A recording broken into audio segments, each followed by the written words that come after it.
Jednotka sboru dobrovolných hasičů Šestary spadá do kategorie JPO 5.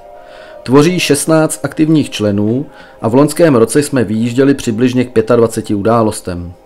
Před 3 lety během rozsáhlého požáru firmy Hecht jsme si uvědomili, jak zásadní roli hraje dostatek vody na místě zásahu.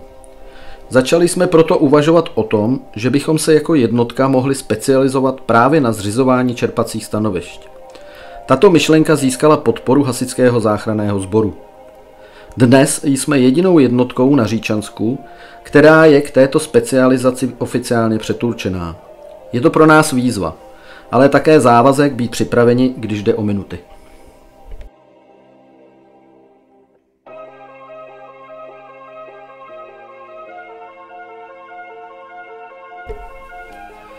V roce 2024 jsme od hasičského záchranného sboru obdrželi významný dar – hadicový automobil Tatra.